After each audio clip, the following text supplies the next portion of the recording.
how far behind our society is legislatively for how far we've all shifted into this virtual space with social media and our phones and the internet.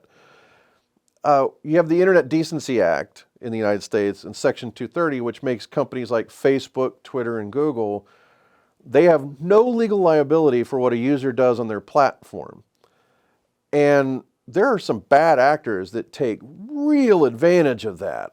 And there's so much more they could do, and these companies are so profitable, but they've started to do even less. They're now they removed the human element entirely and are going way more into artificial intelligence for looking at these complaints. People like these internet trolls can really get in there and do a lot of damage, and there's not even a lot of laws to catch up to what they're doing. I simply do not have the ego to believe that I'm going to change the laws or change how social media companies operate. If I have any goal with this film, it's pretty basic. It's just learn to not engage with internet trolls, to simply ignore the social media monsters and move on. I do have a bias in this film. 10 years ago, when I started interacting with this guy, I thought I was just dealing with an internet troll, and I reacted very poorly. I hit below the belt. I said things that were very rude and wrong and hurtful.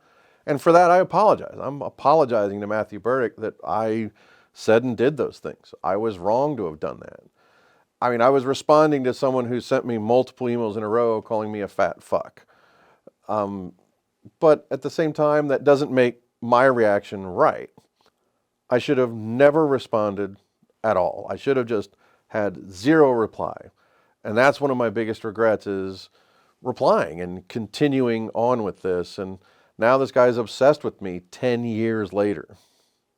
My hope is that this movie does not inspire anybody to attack or harass or make fun of Matthew Burdick. That is not my intent. That is not my goal in any way, shape, or form.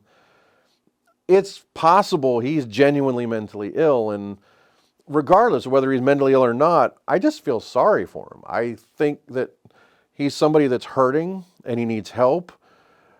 And the movie's not in any way supposed to be making fun of him. It's hard to not find humor in some aspects of his behavior because it gets so ludicrous. But in the end, I would hope that the kind of like combination of the whole picture is, here's somebody that needs help.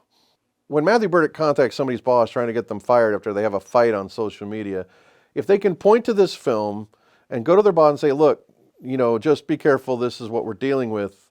And if this kind of like just eradicates his power to cause that stress, I think it was completely worthwhile. I think the film will have been worth it. And from what I understand, that's already happened about a dozen times so far. So this experience has just been fantastic, knowing that I've helped at least a couple people's lives.